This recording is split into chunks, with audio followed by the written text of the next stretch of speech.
modo de ensinar através da cultura popular. No programa de hoje, a presença do educador Tião Rocha, referência na educação que leva o conhecimento para além das salas de aula. Começa agora o Espaço PUC, você por dentro do que acontece na universidade.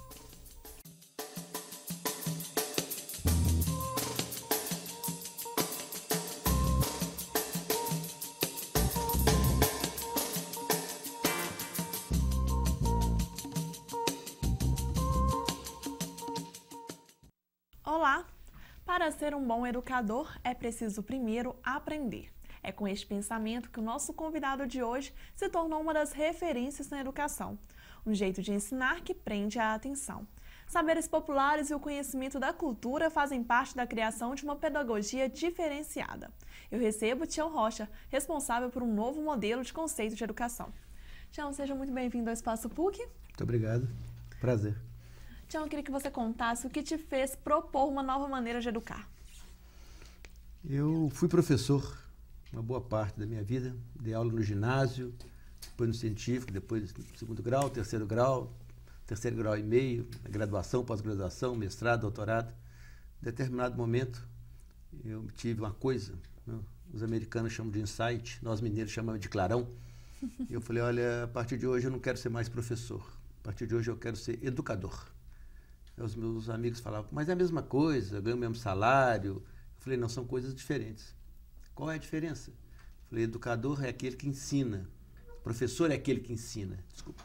O educador é aquele que aprende. Eu estou passando a hora de sair desse lugar da ensinagem para o lugar da aprendizagem. Eu acho que nós da universidade também precisamos fazer isso. Nós estamos fechados entre as quatro paredes, respirando gás carbônico. O único assunto que eu escuto aqui é eu te cito, tu me citas. No final do ano sai mais uma tese que ninguém lê, obviamente, a não ser a banca. E aí eu percebi que naquele momento a universidade ela não queria educadores, ela queria professores. Ela não queria aprender, ela queria ensinar. Aí eu tive que sair, né? Sair da universidade, que é um contrassenso, para criar um jeito novo, né? Que era um jeito de aprender. Aí eu me perguntei se era possível fazer educação sem escola. Ou se era possível a gente fazer boa educação debaixo de um pé de manga. E aí eu fui aprender a fazer isso. E qual o conteúdo? O conteúdo da escola, das faculdades, das universidades é fixo. Qual o conteúdo que para você o aluno deveria aprender? Primeiro ele deveria ser fixo, né? Porque as pessoas mudam, né? Então eu acho meio inadmissível que uma criança que vai entrar na escola no ano que vem, o conteúdo já está pronto antes dela. Quer dizer, é como você vai se adaptar a uma camisa, né? É você que tem que se adaptar ao modelo. Olha, mas eu visto é 42, mas o modelo é 40, você corta o braço. Né? O que ela precisa? Né? Ela precisa de aprender os códigos de linguagem, se comunicar e tal. Então, essa é a questão. Né? A forma de aprender pode ser diferente, tem que ser diferente. Né? Então, agora, o que eu acho que deveria ser fixo em qualquer forma de ensino, né, lá do maternalzinho até o pós-doctor, é que todo conhecimento deveria ser baseado na Carta da Terra. Os 16 artigos da Carta da Terra deveriam ser a base de toda a formação, na infância, na adolescência, na maturidade, nos ofícios, nas profissões, nas categorias profissionais. Né? Então, você construir a partir de uma referência, que é uma referência ética, né, do ethos, da morada. Né? Mas o restante é mutável, né? É adaptável. Há informações que os meninos, né, hoje, que nós estudávamos no meu tempo, né, inadmissível. Imagina que há pouco tempo uma menina de 9 anos falou assim, olha, eu nas férias esqueci muita coisa, então eu estou com medo de ter prova na escola e eu não sabia. Eu falei, o quê? Ela falou assim, eu não sei mais o que é um hectômetro. Eu falei, mas ninguém vai te perguntar. Você sabe o que é metro, centímetro, quilômetro? Ela falou, sei. Eu falei, então, minha filha, você vai viver a vida inteira e mais 15 dias e não vai fazer falta nenhuma para o seu hectômetro. Passado um mês eu encontrei com ela, falou assim, caiu na prova, tá? E eu errei, culpa sua. Eu falei, é um absurdo. No século XXI, alguém ocupa o tempo de uma criança de 9 anos para que ela aprenda o que é um hectômetro. Utilidade zero. Então, esse tipo de informação, dito conhecimento, é de uma inutilidade total. Né? Ela precisa aprender a se locomover no mundo, aprender essas coisas que são fundamentais. Né? As necessidades básicas nossas. Né? Esse novo aprendizagem seria mais baseado nas vivências humanas? Eu acho que a primeira coisa, o ponto fundamental, né, para você ensinar é aprender. a gente tem que aprender o outro. Eu aprendi, né, que educação é alguma coisa que só acontece no plural. Não existe educação no singular. Portanto, para que haja educação, são necessárias, no mínimo, duas pessoas, o eu e o outro. E educação não é o que eu tenho, o que o outro tem, mas é aquilo que a gente troca. E a gente tem que trocar o que tem pelo que não tem, porque quem troca 6 por meia dúzia está perdendo tempo. Então, aprender o outro, né, significa, o outro é diferente, é na diversidade, é na complementariedade. Então, essa é uma relação fundamental, né? Uma coisa é conhecimento, né? Conhecimento está no Google. Agora, entendimento está entre as pessoas. Então, eu preciso desse outro. Então, conhecer, viver como outras pessoas vivem, pensam, sentem. Isso é fundamental nesse processo. Então, já que você citou essa diferenciação, queria que você também fizesse uma outra diferenciação para mim. Qual a diferença entre escolarização e educação?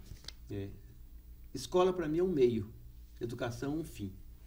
Eu acho que nós, humanos, né, vivemos a nossa vida ter turno corrido, não tem segundo turno, não tem segunda divisão, ninguém cai para segundona, para 4 coisas. Para ser feliz, para ser livre, para ser educado. A única coisa que precisa ter é saúde. Para isso nós vivemos, né? Então, a educação é algo permanente e constante, por nós sermos humanos. Agora, escola é um meio importante, sim, na vida das pessoas, quando ela cumpre bem o seu papel, a sua função social, né? Mas é um meio, né? E qual reforma que você poderia propor para as escolas? O que você propõe para as escolas de modificarem? O que eu aprendi na minha experiência, Bruna, foi que é possível fazer educação sem escola, que é possível você fazer boa educação debaixo de um pé de manga, mas que é impossível você fazer boa educação sem os bons educadores. Só bons educadores produzem a boa educação. Infelizmente, o contrário é verdadeiro. Os maus educadores produzem caca educacional, né? Quem são os bons educadores? São aqueles que geram o processo de complementaridade, que aprendem o outro e criam as condições para que haja um crescimento coletivo, né? Então, eu acho que esse é o papel estratégico de qualquer educador. Fazer com que, né, o conhecimento vire entendimento e você aplica para todos. Não pode perder ninguém, né? E é esse que é um dos nós, né, da escola, né? Porque ela seleciona, né? E tudo que seleciona exclui. Então, quando há processos seletivos, não há processos educativos, né? A educação não exclui, ela engloba a todos, né? Mas, Tião, como a gente faria, então, já que a gente não tem processo seletivo, como a gente vai selecionar os profissionais do nosso mercado? Pois é, isso é outra coisa, né? Você não está produzindo educação, você está produzindo instrução, você está preparando technician para mão de obra de mercado. Isso é um processo de instrumentalização. Você não está produzindo seres humanos, você tem que formar o ser humano na sua integralidade. Por isso que eu acho que todo mundo tinha que ser a base na Carta da Terra. A partir daí você vai formar o seu engenheiro, né? O seu médico, o seu advogado, o seu economista, o músico ou outras profissões técnicas, né? Marceneiro, pedreiro, carpinteiro, o que seja. Mas aí é o processo da instrumentalização, quer dizer, ele dominar tecnicamente, cientificamente, né, os instrumentos do seu ofício, né? Para isso, sim, ele tem que fazer. Mas isso a gente confunde, que achar que isso é educação. Não, isso é adequação para o mercado. O grande nó que eu vejo nessa história, e a escola, nesse sentido, ela precisa de se pensar, é que mercado que nós estamos querendo formar. Ou para que mercado? Para um mercado ético, justo, né? Ou esse que vale a pena, né, vencer a todo custo, o importante é ganhar dinheiro, se afirmar, né? Os mais espertos são os vencedores. Bom, aí eu acho que é um equívoco também, né? Tião, eu queria que você contasse um pouquinho das suas experiências de uma forma de ensinar diferente. Exemplo, você tem a pedagogia de roda, né? Como que isso funciona? Ela começou assim, quando eu sentei debaixo de um pé de manga com a comunidade, fizemos uma roda redonda, né? Roda redonda, todo mundo se vê, né? E percebemos que aquilo ali poderia ser um espaço educativo. Mas o que a gente aprendeu é que a roda não é só um desenho, né? É um espaço simbólico do conhecimento. Na roda não tem quem manda, a roda não tem centro, ela não tem dono, né? Todas as pessoas que estão na roda são os educadores. E o que a gente aprendeu em roda é o seguinte: nós não podemos perder as pessoas. Então, que aproveitar tudo que as pessoas trazem. Então, não era por seleção de informações ou de conhecimentos. Mas era juntar o conhecimento, todos os conhecimentos são importantes para aquele grupo. O que nós temos que fazer é organizar o processo de aprendizado sobre isso. Então, nós criamos uma pauta, o trabalho, e avaliamos. Foi um jeito a gente praticar, né, Paulo Freirar, né, ação, reflexão e ação, vivenciar na prática isso. Então, o nosso exercício é de Paulo Freiragem o tempo todo. É a escuta, é o diálogo, é o respeito à diversidade, é a harmonia, é a liberdade, é a construção do ser político, né? É pensar a solidariedade, instrumentos de crescimento coletivo e transformação social. E os resultados que o senhor obtém são positivos? São muitíssimos, né? Nós estamos, o CPCD tem 28 anos de existência, né? Vem trabalhando com isso em várias partes do Brasil e do mundo. Então, nós trabalhamos em vários cantões do Brasil, no Vale do Jequitinhonha, no Vale de São Francisco, no Lixão de Vitória, no sul da Bahia, no Jari, na Amazônia, interior do Maranhão, mas também trabalhamos, né? Angola, Guiné-Bissau, Moçambique. Nós vamos trabalhar com a formação de educadores que trabalhavam com as crianças e jovens que viviam nos campos de refugiados de guerra. Como é que você faz num país destroçado, precisando se reerguer, né? Precisamos juntar as pessoas para pensarem que elas precisam se educar.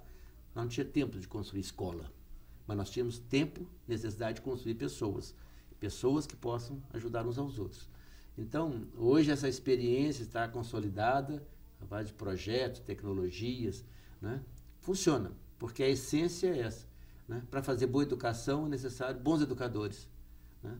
E eles não estão nem na quantidade, nem na qualidade necessária, né? Eles têm que vir necessariamente de onde se forma, né? Não é a universidade, nem os centros de formação técnica, né, que nos fornecem. Qualquer comunidade nós podemos fazer isso.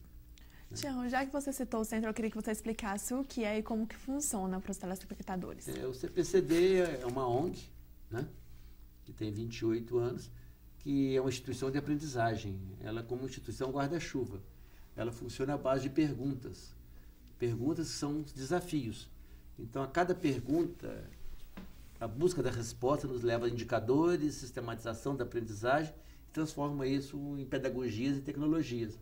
Então, nós construímos a pedagogia da roda, a pedagogia do brinquedo, a pedagogia do sabão, a pedagogia do abraço e hoje nós trabalhamos com a pedagogia do copo cheio, né?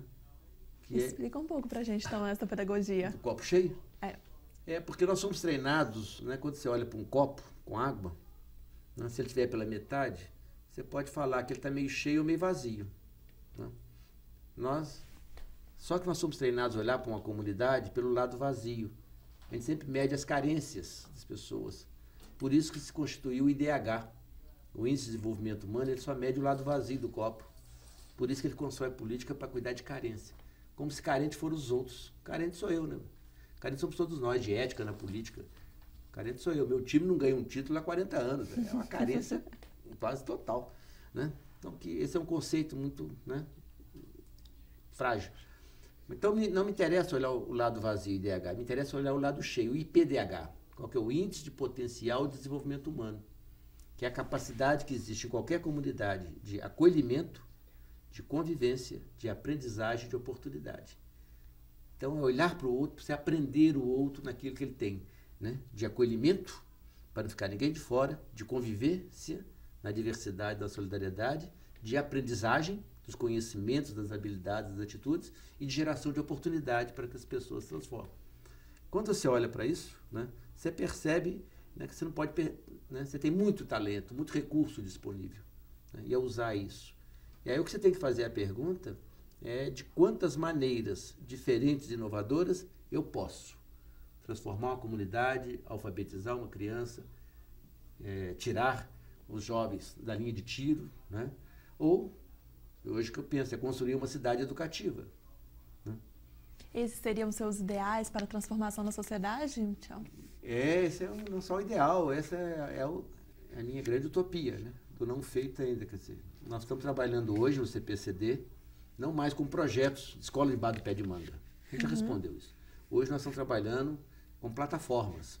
Uma plataforma é construir uma cidade educativa. O que é uma cidade educativa, né? Entre outras coisas, ela tem um indicador. Uma cidade educativa é aquela onde as bibliotecas funcionam 24 horas, que nem os hospitais. É tão importante que funciona. Nós não temos isso ainda nesse país. Então nós temos que trabalhar nesse sentido. A outra é pensar e trabalhar na ideia de construir uma cidade sustentável. E é isso que nós estamos fazendo e construindo no Vale do Jequitinhonha, né? Pensar uma cidade sustentável, porque as pessoas não tenham que sair dali para ir para o corte de cana, porque o corte de cana é insustentável. Você tem que criar um lugar bem. Então, para isso você convoca tudo. Eu aprendi em Moçambique algo fundamental. Os moçambicanos me ensinaram que para educar uma criança é necessário toda uma aldeia. O que nós fazemos no CPCD é convocar a aldeia para não perder nenhuma criança, nenhum jovem, nenhuma pessoa, né? Esse é o nosso trabalho no dia a dia, né? Eu agradeço muito a sua presença aqui no Espaço PUC e te desejo muito sucesso nessa sua caminhada. Obrigado, prazer estar aqui, sempre às ordens, viu?